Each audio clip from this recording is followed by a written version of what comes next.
Alrighty. And on that note... In that note, we are actually doing this.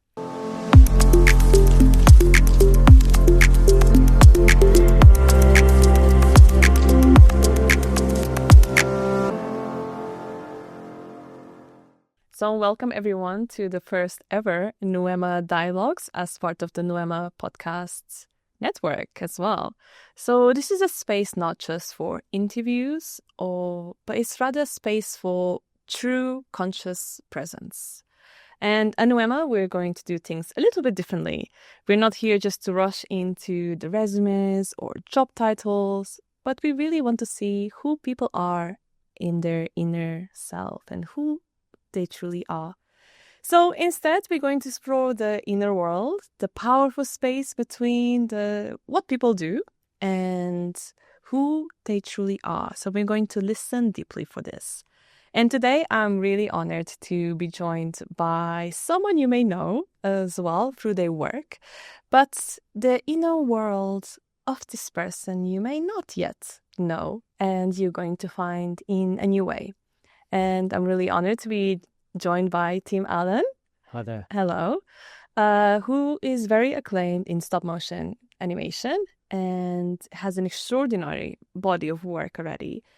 But today, I'm bringing you here a bit differently, right? And I would like to leave this introduction part to yourself. So Tim, can you introduce yourself and what do you do? Yeah, well, my name's Tim Allen. I'm a stop-motion animator, which means I move a puppet. I play with dollies all day. I find introductions quite awkward because when I talk about my portfolio of work, it starts sounding like I'm name-dropping a lot. Please do name drop. Trying to do it. Okay, so some of the things I've done are I've animated Tim Burton's Corpse Bride, Tim Burton's Frankenweenie, Wes Anderson's Fantastic Mr. Fox and Isle of Dogs, Guillermo del Toro's Pinocchio, Shaun the Sheep, Creature Comforts. In my earlier days, I did a lot of kid shows like Fireman Sam, Fifi and the Flower Tots, Postman Pat. I'm going to be forgetting and missing a load. And it's why when I have the formal introduction to giving a talk or masterclass, I always squirm a little bit because I'm very proud that there's a lovely list of credits, but there's a lot of positioning me on a pedestal even before I open my mouth and say a word. So yes, I've done that and many more. I'm very proud to have done that, but that's what I do. Exactly. And I think it's really nice that you mentioned that the positioning that you feel when you're introducing yourself, because yes, you said what you do, and now I really want to ask you, so then who are you? Who would you describe yourself as the true person? Yeah. One of the nice things with animating with a puppet all day, I'm there creating literally seconds of work. It might be 4 seconds, it might be 3 seconds in a 12-hour day. So I've got a lot of time to philosophize on where life's going. And in many ways, I think one of the things that drive me are, I suppose a flattering way of saying it would be I'm compulsively productive. I always need to be doing something, creating something that I think is useful, or achieving something, even as a little thing. But there's this, it's great that there's a little voice in my head that tells me to do more. But I think probably that's like this driving force behind my whole career. The fact that I always feel I'm not quite doing enough. So I'm pushed to try and get out of bed and get things done. And that I find satisfying and rewarding. I'm a very do positive things kind of person, and that's not that's just the way it's always been. It will go back to when I was very little, I'm sure. But I love making things happen. I love creating. Okay, so going back into that, you would say then, are you a do much person? If you were to simplify Do much. who you are, or do a lot, or productive? Yeah, well, it's one of those things whereby it takes just a second to have an idea in your head. Oh, I need to do this, or oh, don't forget to do that, or oh, I should have done this. And of course, it takes more time to actually do things. So I might think, oh, I really be good to make a short video edit of, or oh, I must get in touch with somebody, whatever it is. But doing these things takes longer. So I tend to find that by the time I've finished doing something, I've thought of 5 other things, and then before you know it. Yeah, so I'm kind of, I think that's probably driven a lot of my days for the past 25 years or so, which has lots of positives and lots of negatives to it. But it's certainly a big reason why one of the reasons why I've been driven to do a lot of things that I do. Nice. And I do enjoy doing stuff. I can't sit still. Okay, we will revisit that later. We're going to have a look at that. But I want to bring you back in time. And I want to ask you, so why stop motion animation? It's quite an interesting craft. And in the first place, how did you even discover you were creative? I think that was a no-brainer, even when I was very little. I mean, I was always playing with toys. It'd be Transformers, it'd be He-Man, it would be Teenage Mutant Ninja Turtles. So I was always creating scenarios with them. But anyone that knew me when I was a child, I was drawing. So I was always creating interactions. So often characters fighting, Autobots versus Decepticons or whatever. But comics, I was very much into comics, be it Garfield, be it the Beano, be it Batman. And then as I was getting into my teenage years, I was more simulating comic strips like a Garfield, or wanting to create my own kind of Batman character. So as a teenager, I thought I'd do comics for a living. But I was compulsively drawing. There was never any doubt it would be something creative. And when I was 16 and we had to choose what I did after school, we decided, myself and my parents, it was going to be a 2-year art BTEC. So there was never going to be any A-levels. I was going art all the way. The only question at 16 was, where would that take me afterwards? That was still an unknown at that stage. Nice. I think listening to that also meant you had the chance to be nurtured with your creativity and your art from quite young. And you never left the art of play then. Yeah, no. Yeah. And even now, You're still playing now? Even this morning, I was thinking about how the parts of me that have really grown up and the parts of me that are still a young child.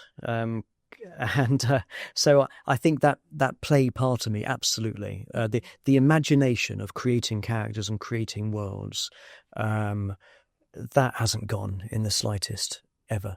And the idea that I can do that with animation, because I discovered I could do animation as a degree. I didn't even know it was a career path when I was a teenager. It wasn't until I was looking at universities that was even an option. And that was the wide-eyed, wow, you mean I can draw cartoons and I can make characters come to life for a living? So it's basically continuing your play for a living. How amazing is that? Yeah, and I was very lucky childhood-wise. You touched on the fact that that was facilitated. Yeah, that was very much. I was encouraged to go to Lego building competitions as a little kid, draw cartoons that could go into the local newspaper and win a £5 voucher, or interact in the local pantomime or dress up in the local carnival. So lots of interacting, I was encouraged, and lots of anything where I could create things, but do it as an actual proper task with an outcome, like entering a cartoon competition.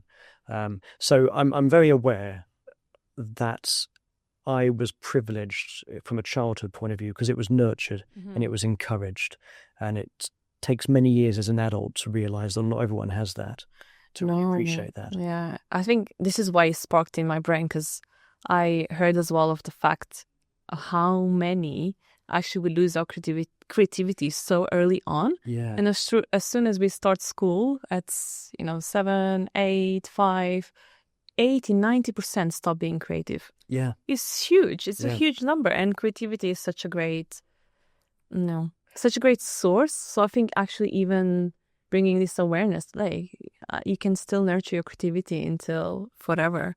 Yeah. And because I do a lot of teaching with adults as well over the years, and something I've seen a lot is how many people are scared of failure or getting something wrong. And you said there about when people are children and they just create. Now, if you're told by a teacher or a parent or anyone really that what are you doing? That's a waste of time, or do something proper, or something something negative, there is that does get a response where there's a clamming up and a fear of other people's negative reaction, whoever it comes from. And when we're very little kids, we tend to not have this as much, and it's something that's trained into us. That what if what I do is bad? What if I get negative judgment?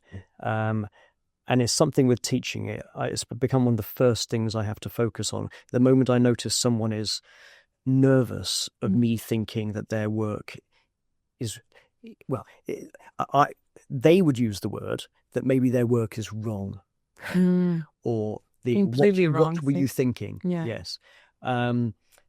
And that's, from a creativity point of view, that's incredibly stifling. You clam up. I've had an animation director once before where he'd come and see you and literally say, I won't use his expletives, but it was, were you thinking? Or what on earth are you doing? Or what's going on in your expletive head? It's the opposite of conscious management and leadership, isn't it? Yeah. You're basically, your whole body is going into an under threat state. Yeah. It's I think we've all been there when we've had a boss or something that we're trying to work, and you're just waiting for someone to breathe over your shoulder and tell you off or criticize you, and you can't focus on your work creatively properly because your brain's entering fight, flight, freeze response. You're as much aware of the person who's about to shout at you as you are of what you're doing. So back to my childhood, I definitely was allowed and encouraged to create.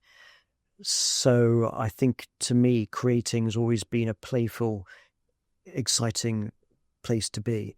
And definitely, by the way, over the years of my career, there's been people who have been very critical of my work.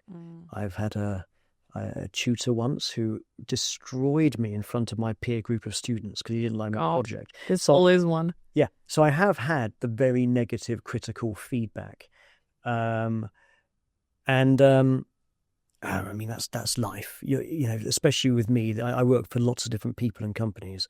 So you're going to get some people who are very supportive and encouraging, and you're going to get some people who will come down on you like a ton of bricks if you haven't met their expectations. So that's something we all have to encounter. But but didn't you not notice a correlation of how your creativity worked when you were, for example, surrounded by good leaders? Yeah. With the difference when you were surrounded by those who critiqued you. Yeah.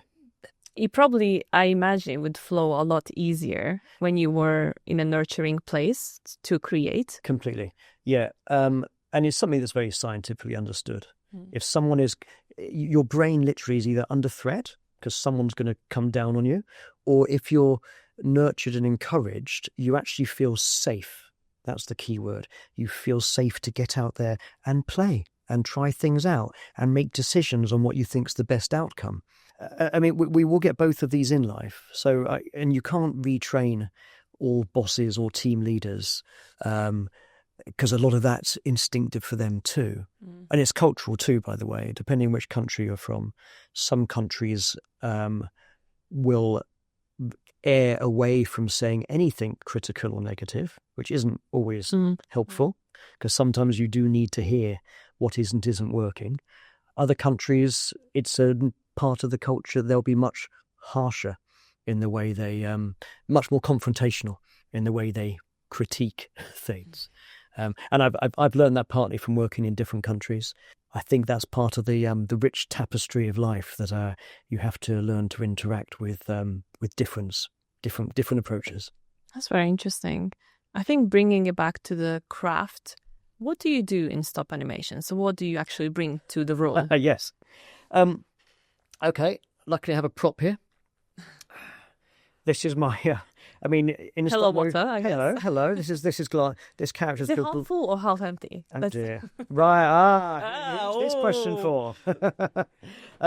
Well, normally, yes, I might be working with a puppet let's imagine I've got Pinocchio here, for example, but I've also done plenty of commercials where I am animating bottles or jars. So I've done plenty of things animating an object like this. When you watch TV or you go to the cinema, every second that you watch has got, depending on the format, around 24 frames, around 24 different pictures. Mm-hmm. So in 1 second, you're watching 24 pictures really, really fast.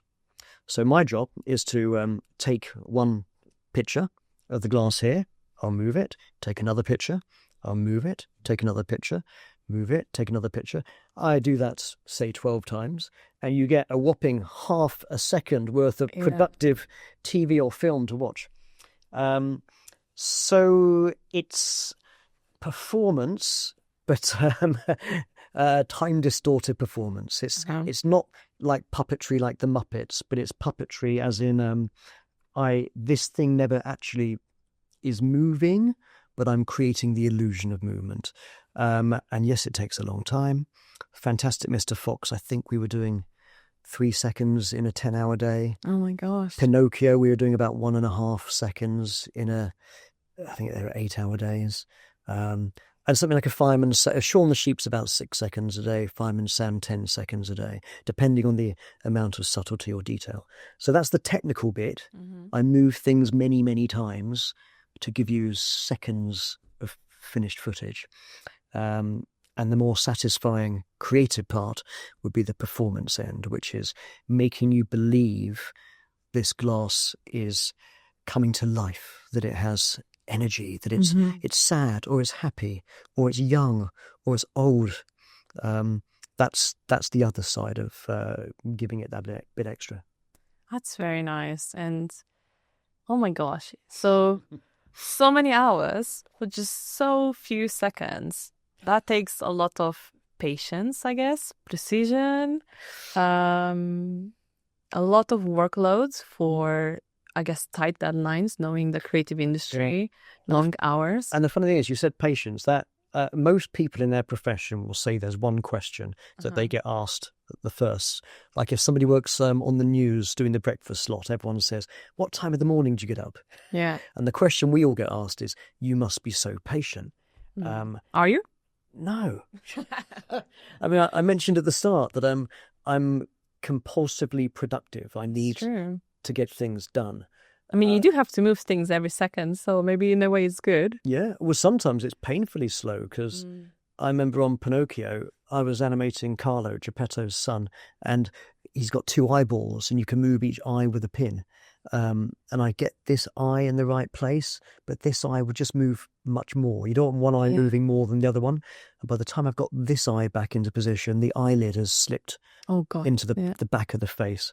And I could spend 40, 50 minutes trying to get both eyes to move the same amount without an eyelid slipping into the back of his skull and to take the whole eyeball out. So patience.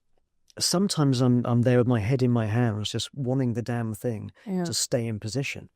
I feel frustration. How do you manage this frustration, workload, and one of the best bits of going into an animation studio is where you suddenly hear a loud expletive from an animator who's had a puppet break in their hands. Poor puppets. Poor puppets, yes. But when it's broken on you a few times, you're not feeling so poor about the puppet. No. So no, I wouldn't say we're patient. We're just trying to make the adjustments that we need to make so that we're then ready to move on to the next frame. And it all depends on the level of detail that's required from the performance. But I guess there's many details that you actually have to take care of. And how do you yourself manage this workload? And I guess that can sometimes lead to burnout as well. It can be long hours. A lot of productions involve a lot of, especially commercials, involve problem solving, because you're dealing with a glass of water that hasn't been through a big research and development stage. I've often had to come and figure out, this is already made, it's already prepared, and I've got to figure out how to make it work. And that can mean delays getting started. And if the animation is the slowest bit, but you don't start till 5, 6, 7 o'clock in the afternoon / evening, and the shot's meant to be done today, you often end up working through the night. So I have become very familiar with levels of exhaustion and what my body can take, and sometimes almost to an unhealthy, often to an unhealthy stage, where I know certain things my body will do when it's not had sleep for a large amount of time, or I'll get a little twinge under this eye, the muscles might start spasming. I know that one. That's a sign, yes. Not enough water, too much caffeine, not enough sleep. But often we intently, there might be a whole crew waiting for us to finish the shot, because once I start, I need to be left alone. So I'm very aware of my concentration levels, and I can do a lot of this nowadays through muscle memory. I can often go into a kind of Zen autopilot state. Nice. So I don't need. Thankfully, when I was younger and starting out, no way. I'd need to really concentrate. Now I can just flow and feel it. But obviously, the more tired you are, the more you start notice that your brain isn't functioning quite to the same capacity, and that will gradually increase. So when you get to that stage, how have you recovered from those burning out days? Yeah, you've got to. Again, the older I get, I'm aware that rest and recuperation is part of the natural cycle. And when I was younger, I really wasn't. I think because of my, shall we call it, a naturally productive brain, or overproductive brain. There was always a kind of a sense that I should do more, and a sense of pushing myself to get more done, get more achieved. So I think I was kind of running on adrenaline a lot. Do this, do that, do that. And when you're younger, you are more on a go fast anyway. But I'm more aware now that the natural cycle of things, it's like with your body's energy levels, it's like going to the gym and lifting weights. The idea is you're doing teeny damage to your muscles, but then you need a day or two for your muscles to heal so they can go again and they gradually improve. And the same with your brain. You need stimulation, you need to work it, but then you need rest. And I'm well aware that I've had many stages in my career where I haven't rested as I should do. Now I take it very seriously. There was a time a few years ago, and thankfully I'd been through this cycle of getting myself overexhausted enough times. But I've never had complete burnout. I've never quite been nervous breakdown territory.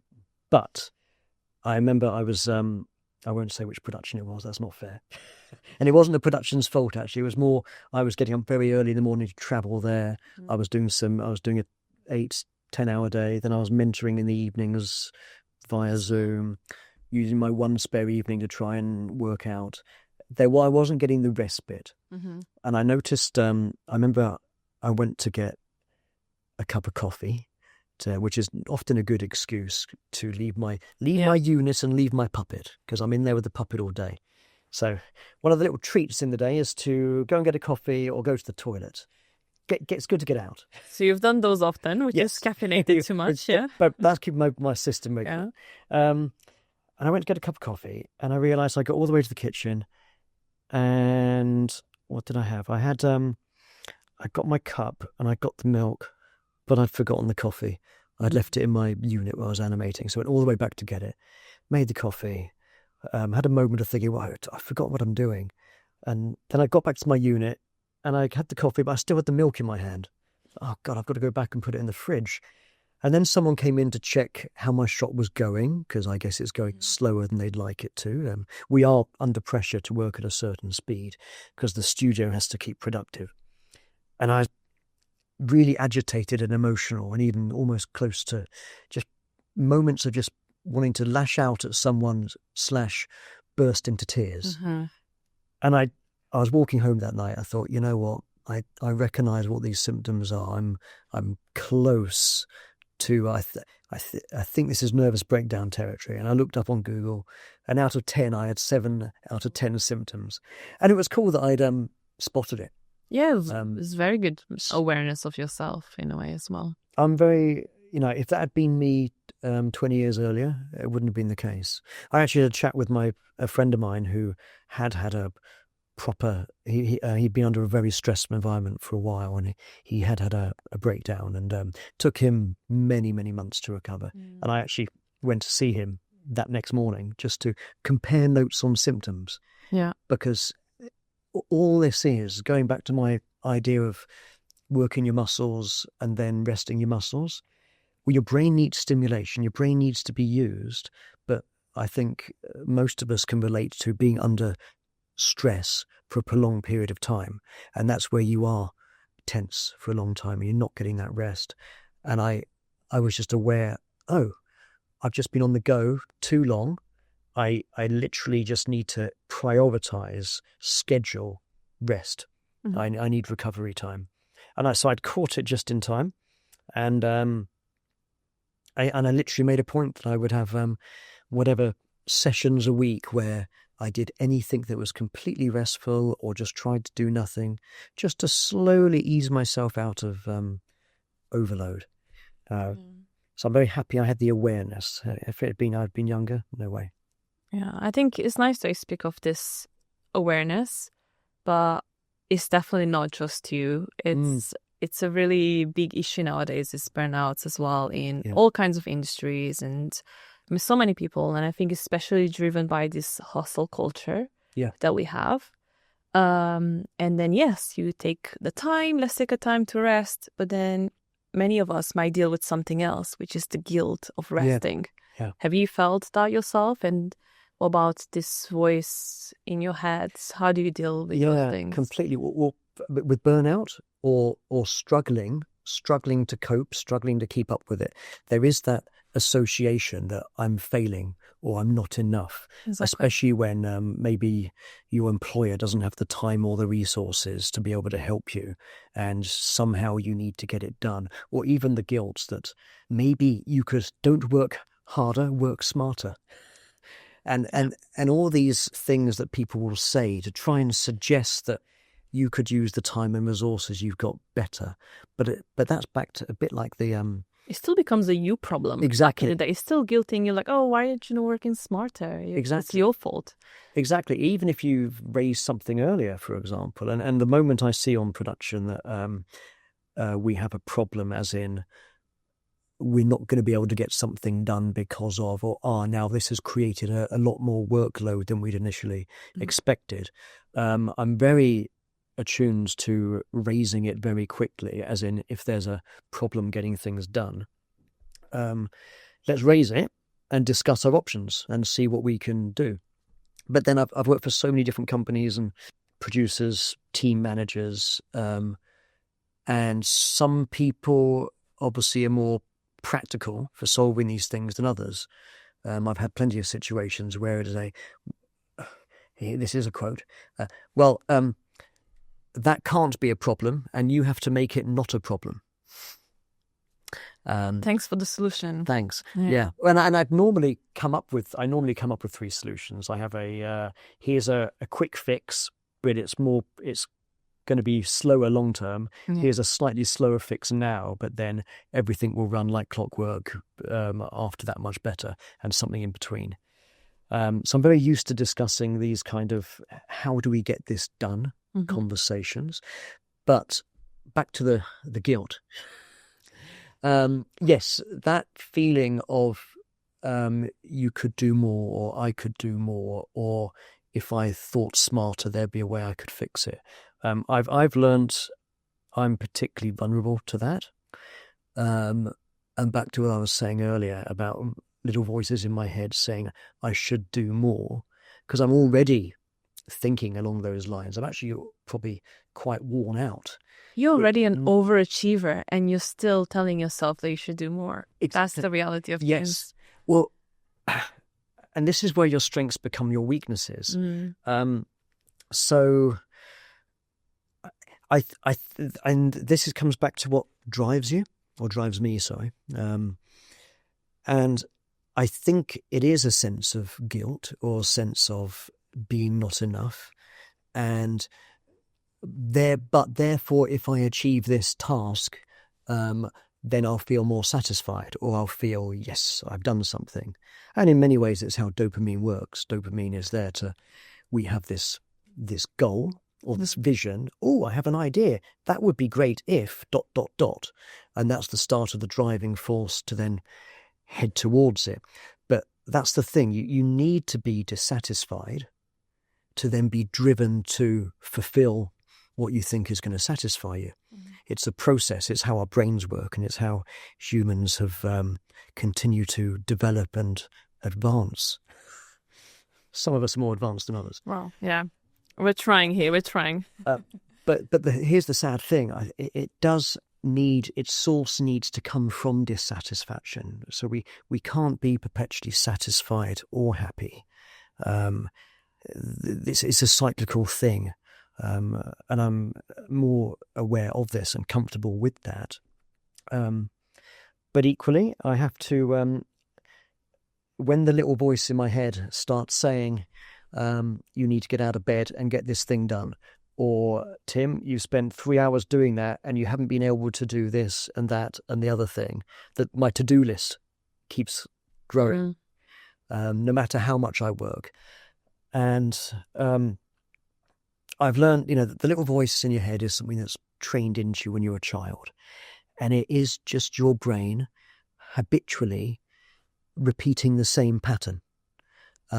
No one knows or cares whether I've achieved the things I wanted to do this morning. Have I changed the world? Would anyone notice? I've learnt that these things don't matter as much as you think. It's just your brain prodding you. So I'm much more forgiving about all of that. But I'm also very grateful, because I realise now, if I didn't have a little voice in my head nagging me to do stuff, well, all these years I've been animating, pushing for more, getting this done, editing this video. All those things that I've done come from that place of feeling I need to do this, I need to do that, not being satisfied to just stay where I am. So in some ways, it's a negative. There's the guilt, and there's the putting yourself down, you haven't done enough. But in other ways, there's the positive, that it's driven me to achieve most of the little things, to be honest, little day-to-day things. But it accumulates. So my rationale is that your weakness can also be your superpower.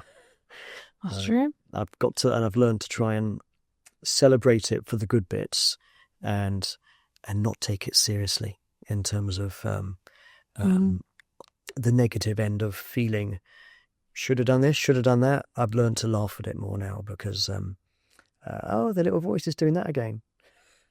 If I don't do it, does it matter? No. Yeah, now you acknowledge it. And have you ever tried to, in a way, package it differently, or try to rewrite that inner voice? Because my experience, I've tried to do that before. I just wonder if you've been through that. Yeah, retraining. Retraining, exactly. Yeah. The one that I learned was, and this sounds incredibly pretentious, so let's put it out there.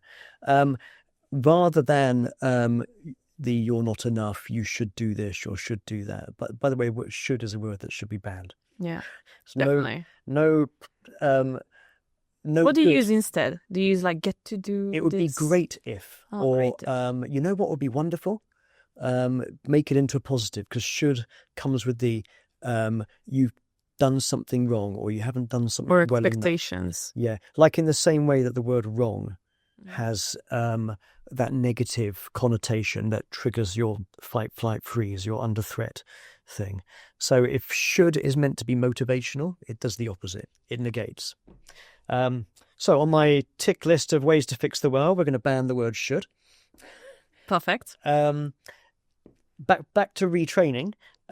Yeah, these are patterns of behaviour you've learnt normally in childhood, but it can come from a teacher or a boss or a relationship where you've had the same thing drilled into you so many times that your brain's got very efficient at doing that. So your brain will automatically do you should do this, you should do that. So yes, brains could be retrained. And when I remember to do so, I try and tell myself, Tim, you've done fantastic. Tim, look at everything you've accomplished. Tim, I'm really proud of you. Or the classic one to do at home is the looking in the mirror and saying, I love you. Nice. All of them produce positive, feel-good hormones in your brain, and they motivate you to do more, obviously with a bit of a buzz, with a smile on your face. So you can be productive and you can be doing more, but you can do it in a fired up, in an excited way to do it, rather than if you don't do it, you're going to get a piece of my mind, you're going to get told off. So yes, what retraining do you do? What voices do you tell yourself? I think exactly what you said. Oh my gosh. I used to, it's a bit sad when I think about it now, because I used to think I'm so strong, and I used to be so proud that no one can be more critical than me, because I have my own inner critic. Yes. So basically there's no one else that can put me down. Yeah. Because look, my voice is already telling me what to do, telling me off, and I'm like, I'm so strong. And then I realized, oh my God, what am I doing? Yeah. It took many years to do that mirror work of self-love and self-worth, and then to retrain, to start being more compassionate with myself, because then you have, the parasympathetic nerves. I'm like, what? I did not any of this. Yeah. And then it was really awkward in the beginning to even say that I love myself. Yeah. Or, okay, you're doing well. It feels weird, right? It feels weird, that especially that first beginning when you've not used to it. Your language has been negative or such critical, especially that inner voice. And people take pride in the phrase, I'm my own worst self-critic. Yeah. Like that is a bit of a badge of honor as to how hard I work. That used to be me. I used to wear it as a badge of honor. Yeah. Now it's a dishonor to my own self. And now I'm really glad my inner critic as well sometimes is thinking, I'm replacing it. It's not inner critic, it's more inner supporter. I want to have an inner supporter. Yes. And like you said, sometimes you hear the voice, you acknowledge it, because it comes back. It's your conditioning. Sometimes it comes back. Yeah, you'll have setbacks. And even when you think you're getting better, you'll have setbacks. Oh, yeah. They come to test you. And then they have discussions in your brain, the sympathetic one and the critical. I'm like, excuse me, get out. There's times when your anxiety is naturally higher as well. So early in the morning, definitely if there's a bit of a hangover, the negative thoughts do kick in automatically. And I find just observing this as a pattern of behavior is really useful. Rather than these thoughts being real, well, the thoughts are real, feelings are real, but at the same time I'm going, oh, my brain's doing that thing again. Yeah. It doesn't mean that in the world around me, what my brain's telling me is sufficiently connected to it. The difference between your environment and your interpretation of your environment, I guess. I'm guessing you've heard the term self-compassion. Yeah. I think that's a really important one. It really is. Yeah. You mentioned a second ago about a supportive voice. Yeah. Yeah. I find the idea of rather than this critic going, I mentioned about a director earlier saying to me, what were you thinking? and coming down on you, someone shouting at you for doing it wrong. The idea of if you're having a bad day, what would you want your best friend to say, your supportive friend, or better still, if your best friend is having a bad day, what would you say to them to give them words of encouragement and try and lift them up? Really? And instead of the voice that's your own worst critic, making the voice, that retraining that voice to be the voice of encouragement. So I see that as it's a healthy way to motivate yourself. It's so healthy and so important, because I actually felt there's no correlation to how I treat others and how I used to treat myself. Because I used to be the super lovely dovely. I give so much love. I would do exactly that for my friends, like the support first, or in relationships as well. And then I used to feel so disconnected and not satisfied. Yeah. Because I used to feel not the same being reciprocated or the love in return. But I felt, well, I don't have that relationship in the first place with myself. Yeah. So I was just kept attracting people who used to love to receive it and never give it back. But I used to not give it to myself too. And I realized, what? I'm such a great friend and such a great lover to everyone else but me. Yeah. And how sad is that? It's the classic thing that you give to other people what you desire. Yeah. And they're hoping that people will somehow get it. Yeah, but they don't. No, because they work to a different system to you, for example, or there's obviously certain patterns of behavior. Some of us obviously come from much more supportive backgrounds than others, and of course that's very helpful because your brain's more trained to think in that way. Yeah. But the beautiful thing is that our brains can be retrained. It just needs repetition. So that whole thing about looking at yourself and loving yourself in the mirror, or telling yourself how proud you are of yourself, it does feel silly to begin with, but the more you do it, the more easily you can do it, because it is a reprogramming, and the more often your brain does something, the more it can do it more quickly and efficiently. And at the end of the day, whether you're hard on yourself or kind, uplifting, supportive to yourself, which one's more productive?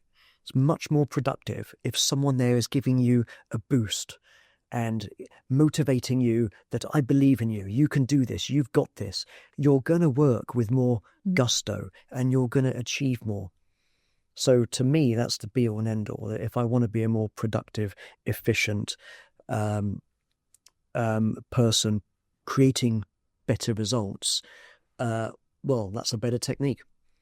And it feels better, and other people around you will also they'll bounce off this. The more positive energy you're emitting to yourself, other people will also soak up that vibe too. So, it's things I wish I knew when I was younger. Oh, well, people are still learning even now. I think you say still young. That's what you're going to say. You're still young. You're still young. But okay, so you had a bit of a journey, although you're still very young. A bit of a personal take, you can respond or not. But speaking of that, do you think you have achieved that love to yourself? Oh, do man. you love yourself now? I'm going to, maybe the answer to the first question should be a perpetual work in progress. Yes. I think ongoing development is the key, because it's not just about you and how you develop and how you progress. Life is not just about what's in here. There's also what's out there around you. So there will obviously be tough news in your life. There'll be tragedies. There'll be it could be a job loss. There'll be things around you. So there'll be challenges that come to you. You're not as in control of the wonderful opportunities that come your way as much as the same with the pitfalls that befall you. So back to the whole work in progress idea. Mm-hmm. I like to call these things practice. So rather than seeing myself as the fully formed person I'd love to imagine myself at, every interaction, every situation is a chance to practice different parts of myself. Try these things out, and I'll get some things will work really well. Some things, with the benefit of hindsight, I wish I'd handled that conversation differently. And I'm aware I'll never be this finished article. I'll always be hopefully progressing and being a bit wiser for it than I was before, a bit more capable of dealing with whatever's thrown at me than I was a year, 5 years ago. But I'm tuned into the idea of it being a journey. I know it's a cliche, it's a journey, not a destination. Yeah. But I like the journey, but I've been starting to bring more a bit this idea that how can I make myself more satisfied earlier? Because sometimes also using the journey can also mean that I'm dragging things, and then it feels like, oh yeah, one day I will get there. Yeah. And then instead of like, but how can I get there now in the way of maybe I'm satisfied somehow in the moment, how much I progressed so far. Yeah. Of course, it's never going to be the end. But like, yeah, I like so far. I've come to this, and maybe I'm just starting to introduce more gratitude as well. Yeah. Because I think that reminds me, okay, I'm actually grateful for everything so far. Yeah, well, I think the grateful and the grateful part is so important. And it can be, in fact, again, like the more you do something, the better your brain gets at doing it. It can be anything from the fact that your train came in on time this morning. Yeah. Or that just as you leave work, the weather's nice. Or it can be the little things as much as things you've done that you're proud that you did. So I think, and all of this is about the chemicals you release in your brain. The more you're angry and critical about your surroundings, you're training your brain to get better at doing that. And the more you practice being grateful, you're training your brain to feel good about what's in front of you. Nice. Come back to your question, because I was thinking of another one since you spoke about gratitude. Okay. Go in with that and it might remind me to come back. Okay. So you spoke about gratitude, and I wonder, how do you actually feel about your past achievements? Because you've worked on a lot of high-end, films and very successful films. So how do you feel, and how do you deal with those achievements, and how you are received? I mean, there's what's lovely is there's been lots of moments in my career I'm happy with. And for example, a big obvious one is the day that I got the job on Tim Burton's Corpse Bride. I was a big Nightmare Before Christmas fan. I would have been in awe to have met a Nightmare animator back when I was an art student. And to work on the next Tim Burton film. That's huge. It was huge. And even back then, it was even bigger back then, I'd say, that here's all these years later. So there was quite a few pinch me moments there. But equally, I remember, these are just work ones, I remember working with the director of the Postman Pat from the I was on Postman Pat working with the director of the Wind and the Willows from the 1980s, which I had adored. Or getting to hold the Chorlton and the Wheelie puppet. That was one of my earliest childhood memories of watching Chorlton and the Wheelies. Little feel-good buzz moments. Yeah. And then, okay, there's the other obvious ones. I was a senior animator on both Peter and the Wolf and Guillermo del Toro's Pinocchio, and they both won the Oscar. Yeah. So, yeah, those are cool moments. But I tell you what, nice as it is to have that, "Way, we did it" moment, or "Oh, that's cool," that feeling, that doesn't last. There's always what's next. I remember going to the Olympics when it came to London, and the gold medal ceremony. And they would just have, I don't know, they finished doing the javelin or the whatever athletic sprint, and then they'll suddenly get the podium out. Some people go on the podium, the flags come down, the national anthem plays, they get their gold medal, moment of their career, right? They've spent however many years training for this. and the national anthem stops, they all get down, and it's the next event. And that was interesting watching that, because I know that, sure, they're going to get interviewed for various articles. They might get some sponsorship deals. Whenever they're introduced, they might say gold medal winner, blah, blah, blah. But you are left with the bit of what do you do next. You can climb to the top of the mountain and and the danger is, if you are someone that's naturally focused on, you're very productive, or you're focused on what's the next goal, that can leave you very empty and lost afterwards. Or they say about musicians, if the famous second album, your first album does really well, what do you do next? So back to the point that I did forget, goals. I see life as a series of goals and trying to accomplish them, and then another goal and trying to accomplish that. They don't have to be big. They can be a simple household thing. But there's something you want to achieve, and you try and achieve it. And of course, in life, you're not always going to do that. So, but I think that's the pattern that drives you. And it fires you up to do something. And if it doesn't work out, you've got to practice the self-compassion. Yes. And if it does work out, woohoo, and then you're left with the what next. So it's back to the journey and really a pattern, and back to the idea of focusing on being grateful for big and little achievements in life.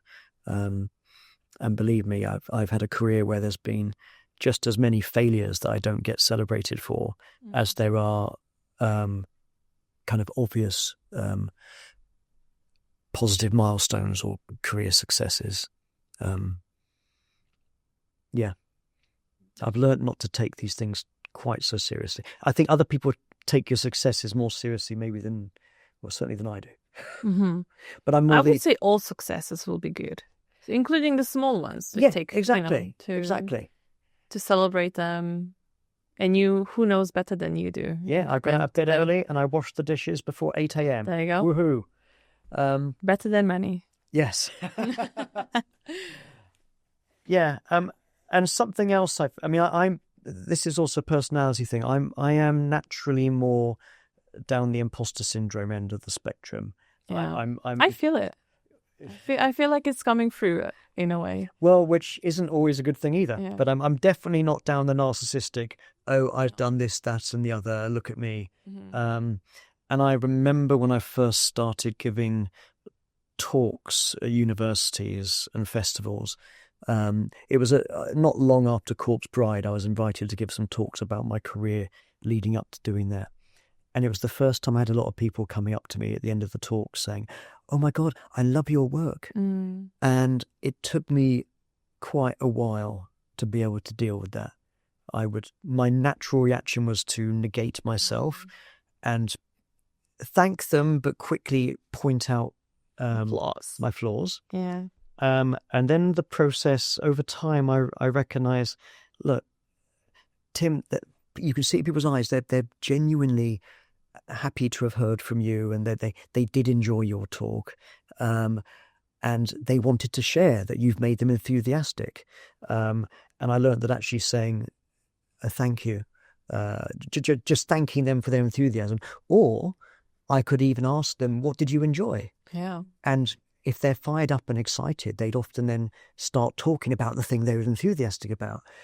And now I recognise Corpse Bride has just been 20 years since we wrapped on production. Wow. So there's a lot of people who were very young when they saw it and who are now in their 20s. So a lot of the stuff that I've done does tick the nostalgia box for people. And I really get that. Like I say, I mentioned earlier that warm feeling when I held the puppet that I watched as a child, or working on a Tim Burton film, having loved Nightmare Before Christmas. So I get the satisfaction that, wow, I remember that when I was young and I didn't have to pay rent and taxes and everything, it felt good. And Back in the day when life was good. Yeah, and watching the thing that you made brought back those feelings. I mean, they didn't quite say it like that, but and I'm actually feel now as I call myself an entertainer as much as a creator. I'm part of the process of producing entertainment. And I like that. And I feel now you're also branching it, because I had a look to social, and you're getting the same kind of feedback online as well. People saying, oh, I love this. Oh, I remember this. Or, oh my God, you worked on that bridge. It's an amazing bridge.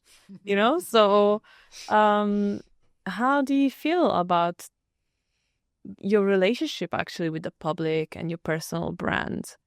Is that the real you, what you portray out, or how do you feel about that? Yeah, well, I sort of played with this for a long time, because it's over 20 years ago I started giving talks about my career. And what I found was you get a lot of excited people, because I think watching animation, especially because I've done many well-known animated films, like if I show a clip from Fantastic Mr. Fox and talk about how I did it, you can see a lot of people, their eyes light up because, oh, I love that film. And it's very nice to feel that something you've done was a positive memory for people. And if we take, for example, when the pandemic happened and we were all struggling at home, and put whatever streaming platform it was, or TikTok really had its big rise there, people were looking for a bit of escapism, a bit of connection. They wanted to feel something again. Yes, completely. So I think that there's the entertainment side or the escapism side of giving someone something that they like. But a lot of my stuff now also ticks that nostalgia button, which we all think of the good old days. That's how nostalgia works. And because I started teaching quite young in my career, I started keeping copies of some of my earlier shots and any other photos or bits related to how I made it at the time. And I used to use those for teaching.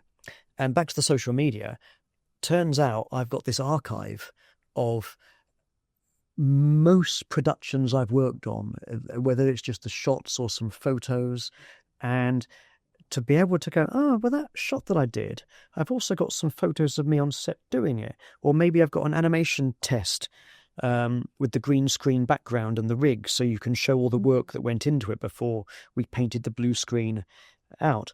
So I found this reel format on Instagram and TikTok, which I wouldn't, if you asked me 2 years ago, I wouldn't know what a reel was.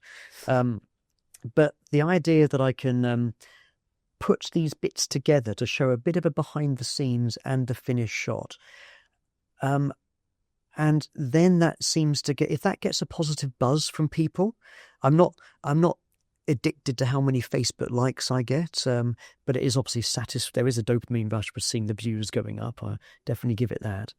I did a Club Penguin one, and all the people, that was 10 years ago I made Club Penguin, and all the teenagers or 12-year-olds who watched it, who played the game, are now in their 20s. So that was really satisfying to see that this Club Penguin fans, they really lit up, mostly on my Twitter actually. I got a lot of response on my Twitter to my Club Penguin post. So I felt, all right, I've got all this material and it's locked away, it's on a hard drive. If I get hit by a bus tomorrow, it will stay on a hard drive and no one will see it. So part of it is... Interesting. Is this how you're creating your legacy? There's a bit of that. Yeah. Because like I say, rather than just sitting on a hard drive, if I can put this stuff out there and it gets enjoyment from people, yes, in terms of social media, of course it's helping my brand. I don't really know where this would go as to whether I'd want to have a social media career. I do like working with others in a studio. I do enjoy that interaction. But being able to share things across the whole planet rather than to when I started, it was just the national TV audience that my stuff would go to. Or if I'm giving a talk, it's just to the people in the room. So social media, I can have little short, fun things that I hope put a nostalgic smile on people's faces. And from the enthusiastic comments, you can see, okay, I think I'm putting some positive vibes out there. Nice. I'm happy with that. Yeah. Now that we are on this point of social media, your work is so beautifully handcrafted, handcrafted. But now with this rise of technology and AI, how do you see that impacting your work? Oh, yes, the big question. Yeah, obviously, it's something that everyone's trying to predict, and we're making our best guesses. So I won't pretend to be a soothsayer here. My gut instinct is a bit to do with what I mentioned about nostalgia, the warm, fuzzy feeling that I find with little models, whether it's train sets or when people come onto into the studio to see where I'm animating. People really seem to light up when they see handmade little models, especially when they see them come to life in the animation. So I'm not overly worried because I feel the handmade, handcrafted bit, that is actually what people warm to and are drawn to. Yeah, I think AI would get very, very good, if not indistinguishable, from making a simulation of a handcrafted thing. Yeah. But you can never be handcrafted when it's AI. Yeah. At the end of the day. And the moment I say simulation, does that make you feel warm and fuzzy inside? No. Okay, and speaking of warm and fuzzy, the Fantastic Mr. Fox, the one phrase I've heard more than any other, almost as much as I hear "you must be so patient," when Fox gets mentioned, I hear, "I love the way the fur moves." Yeah. The wind, right, and the water. I'm like, that's so fantastic the way it's made. Yeah, and it's meant to look handmade. I think the kind of brief was that it looks like Wes Anderson made it all in his garage by himself. He must have a big garage. Yeah, and a lot of patience. That man does have a lot of patience. He works very long days, I can tell you. Oh, okay. Yeah, people love what they thought was the animator's touch. And so with AI, yeah, I think AI is going to certainly change what we do. It all we'll have more green screen backgrounds. We'll probably have the lip sync worked out for us more. We could animate the whole thing in CGI and then 3D print every frame. Okay, so more like a tool, which is very nice. Completely, in a way, yeah. Completely. We not a replacer of that craft or creativity. Yeah, and I don't want to be presumptuous enough to think that my job is irreplaceable, because you can never say that, and life is change.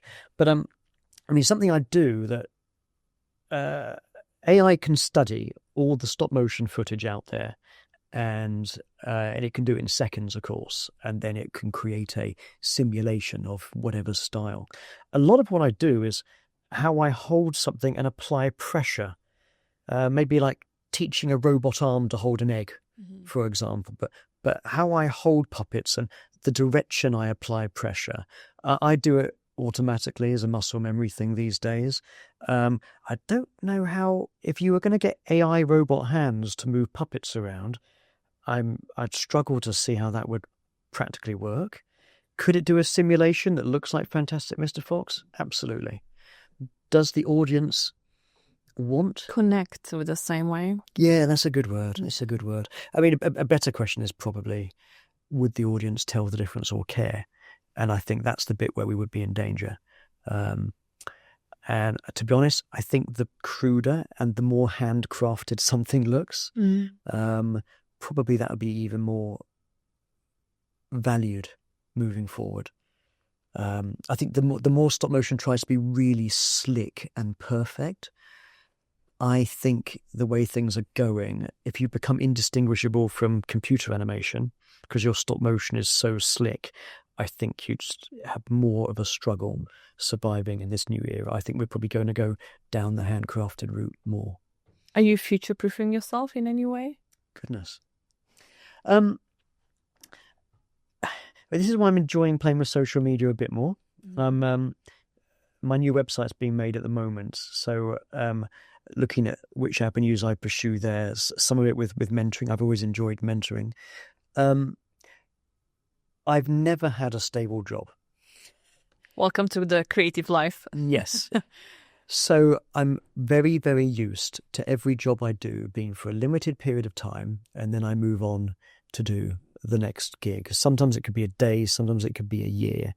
And if one thing I am is I'm adaptable, but mostly to different types of stop motion animation or teaching, mentoring. So I don't see anything forever, and I see my path always having to change. So in terms of future-proofing, well, that involves a certain amount of future predicting as well. And I think it's harder and harder now with the speed of technology changing to see more than even 2, let alone 5 years ahead. I think robot cars are coming to London in 2027, they were saying on the news yesterday. Oh dear. Yep. So who knows when we are in 10 years' time. But I like changing. I like challenging myself to do something different to what I do now. I do not want to keep on doing the same thing. I don't want a job where I know what's happening each day. I didn't do this to work in a factory making Bob the Builder every day. Eventually you get to a stage where you can do that with your eyes closed. I want the challenges. So in terms of future proofing, I'm definitely going to keep playing with social media more to see what can open there. And then a lot of it will be read the room and be happy to be an opportunist. Without having the details. Still the worst critic talking. Hey, yeah. Supporter, bring the supporter back. Well, I think being open to being versatile and flexible. It's very important. Yeah, I think that's one of my better future-proofing things. The rest of it I'll have to make up as things come my way. And I used to compare trying to get a job to students or keep in work. I used to compare it to a surfer looking for the next wave. Yeah. And you've got to try and see the waves coming and position yourself in front of them. I kind of said that because it sounded cool. It sounded cool. Well done. I think as well, one way to future-proof what we have to think about and be conscious of as creatives is how to future-proof creativity. And I think actually from my own experience, that society and workplaces, they don't really know how to nurture raw creativity. Yeah. And being a creative is so vulnerable. You're putting yourself out there, or most of your work is actually either past experience or life experience. Yeah. And then for myself as well, this is one of the reasons I quit the corporate world. Yeah. It's because I felt that I need to save my creativity. Yeah. My own raw creativity was being butchered by KPIs, metrics. We have to go viral. And it was just killing at everything. It was not financially stable in a way or rewarding. And then I didn't feel the rewarding feeling of being creative. Yeah. When everything is so against you. How do you yourself keep yourself creative, and how do you suggest to others as well to nurture that creativity, which is so important? I think the part of the balance with the sort of job you went for there, or you got yourself into, versus then the feeling of stagnation that you were getting. For many people, they want something that's safe, something that's they know the job's there, they know the income's there, they know what they're doing, and they might find other hobbies and things to give them stimulation. Unfortunately, that the danger with feeling safe in something is that you'll tend to find that you stagnate. You're not progressing. You're not advancing yourself, and you feel that you actually start getting opposed to change. That's why I use the word stagnate. And I think I mentioned at the beginning, I'm sure I did, that I'm kind of addicted to progressing or getting things done. So I am naturally more inclined to want to find new challenges. If anything, you could say that maybe I tend to get bored too easily. No, on the opposite, I'm never bored. Yeah. Yeah. Well, I just, maybe because I naturally do the same, like keep myself entertained. Yeah. I just don't really feel boredom. I just don't have the time. do you find there's a new idea and a new vision, and that suddenly got you excited, and you need to try and head towards it? Yeah, obviously, I think as a high achiever, but then at the same time, the boredom is because I learned to accept and to like the peace as well, or the flow. And then I've also been, I think my whole journey has been so alone that I don't really seek outside entertainment anymore. But at the same time, I have such a world inside my brain that it's impossible to be alone. Yes. I'm like handcrafting stories in my brain, or this, I feel like an interesting one. I certainly have the same thing, that my brain is occupied enough and gives me enough to do that I don't get lonely at all. Yeah. If anything, I loved the pandemic because I could. Oh, I had a great time. I had a great time. This is why I started to build my ventures. I'm like, I can go for a walk. Oh my gosh, I can be creative during daytime. Oh my God. So the world has stopped and you can get all these things done. Exactly. I had a blast. The idea of imagining that the clock stops and I can get loads of things finished that I wanted to do without everyone else coming and asking me to do things for them. I've gone off topic of the question. Where were we?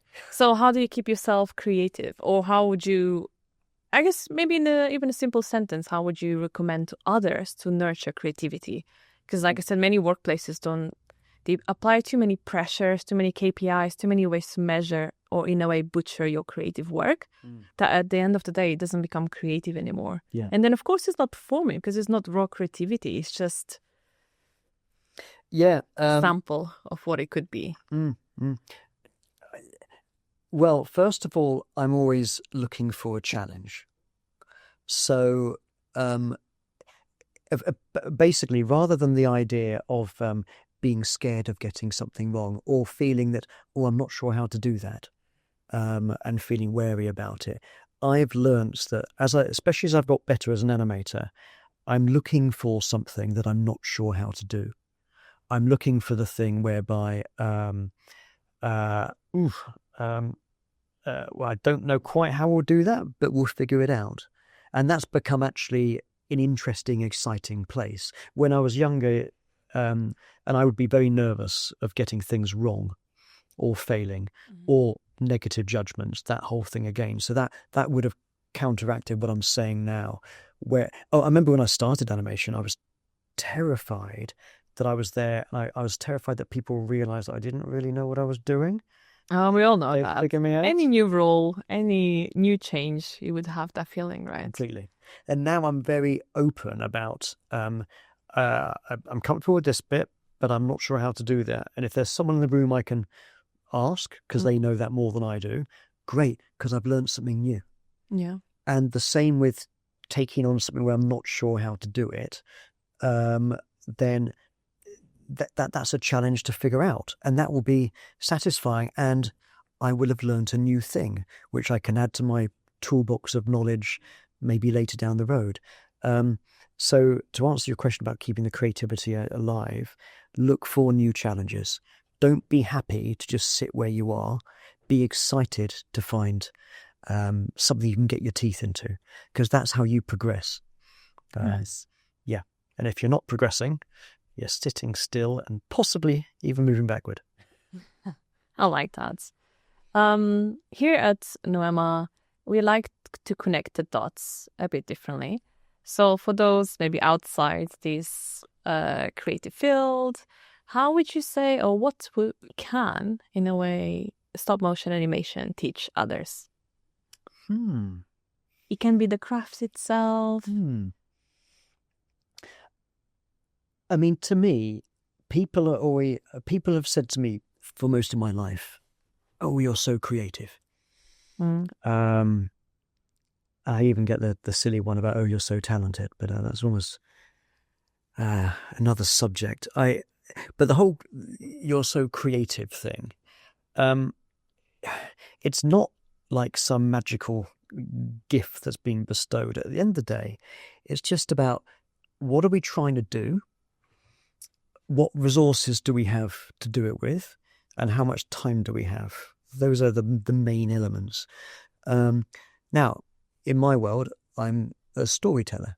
I might have a moment in a film where a character has to, I don't know, in the story, they might have to have this moment of shock, followed by a dawning realization with a shiver down their spine. And then we cut and it's the next shot. Mm-hmm. So I've got a set number of frames. I've got the brief from the director. This is what needs to happen. And I've got the puppet. And the puppets are not these magic things that can do everything you want. They have their own limitations. So basically, I'm trying to do the brief, which is the emotion and the storytelling the director needs. I've also got to work within the lighting and the composition of the camera. So there's technical aspects as well. And then I haven't got forever to do it. I've got to work out, where do I cut corners? Where do I say that will do and move on? And I've got the limitations of what can the puppet actually do. So really, what can we learn from animation creatively? There's nothing that clever. It's not this magic creativity. It is, I've got a set outcome I'm trying to achieve, and I'm trying to work within the limitations that I've been given and make the most of it. So that's kind of it, really. If I come back to our glass of water, and I've got to make this feel like I've got 2 seconds, and this character's got to get from here to here, and I've got to make it feel like this glass of water is an excited 3-year-old toddler. Well, I've only got 50 frames, that's 2 seconds, to get from here to here in a stumbly, toddler, excited way. But all I've got is a glass to do it in. So the creativity comes from having those limitations and having a set outcome. And the rest of it is trying to figure out what's working and what's not working to get you there. And how to use it in a way, right? Yeah. Because some of the things you'll do, you go, oh, that worked really well. And other things you go, oh man, that just isn't quite doing it. I've got to rethink. So it sounds like testing. In a way, you have to test, see what works. Yeah, but you often not gifted the time to test, unfortunately. Yeah. I did a little commercial, and I had to make a peach. All the characters were dancing, and the peach, which happens to look a bit like a bottom, had to twerk. And trying to get a solid object of a peach to feel like it's doing a twerking action. Lovely, fun idea. Very interesting commercial there. Yeah, that was a challenge. Yeah. And I only had 65 frames. So what's that? 2.5 seconds roughly to give you a twerking action where you look at it and go, ha ha ha, it's a peach, and ha ha ha, it's twerking. Now, from a creative point of view, what movement can I get that feels like a twerk?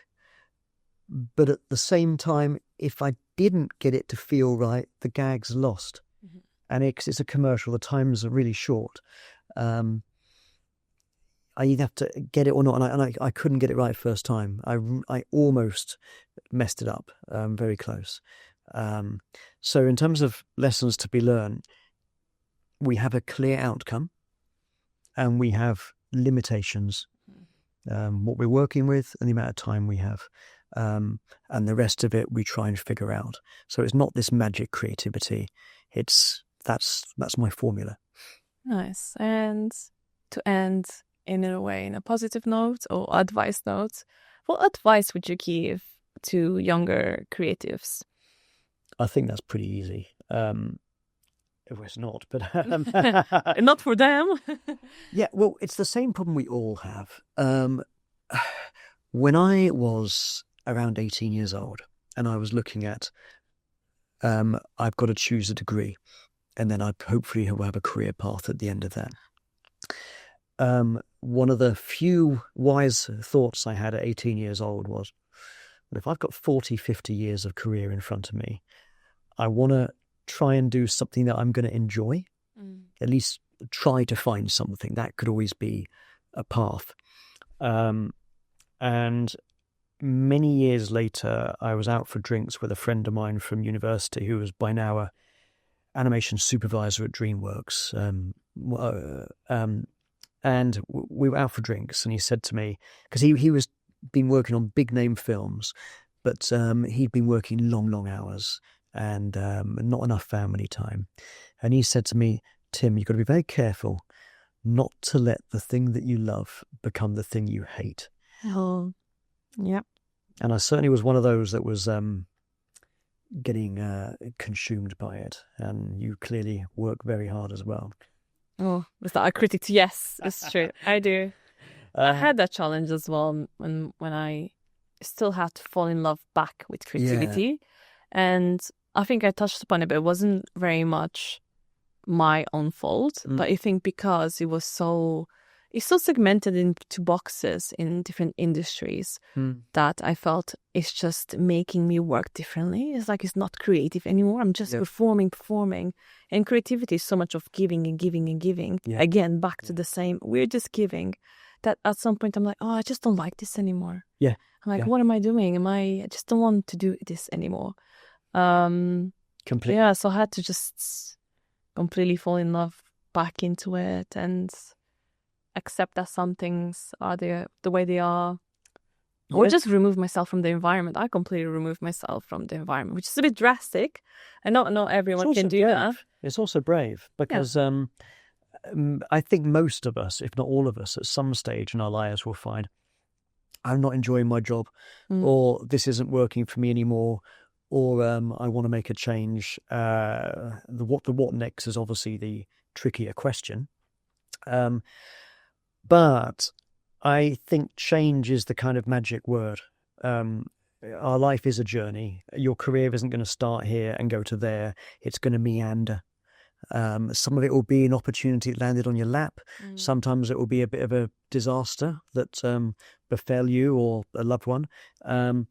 So life will zigzag around. And I think probably more now than ever, because the speed of change is faster than ever.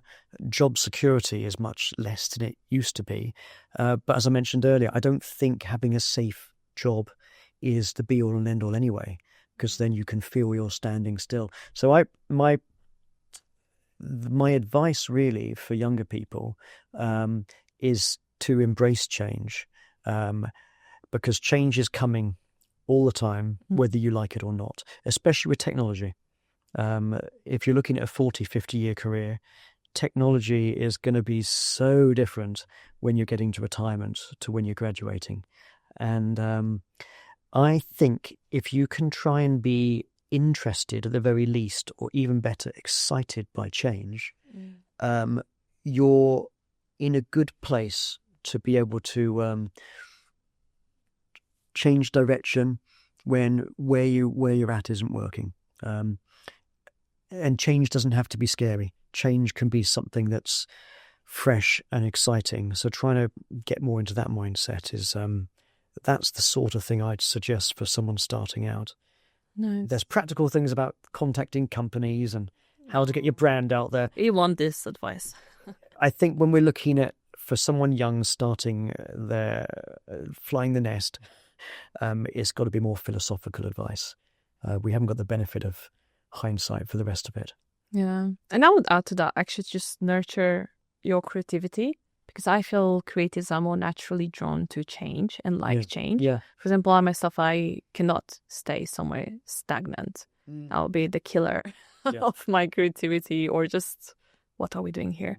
But if the more creative you become as well, the more change you like to embrace, because this is different project, different color, different light, different.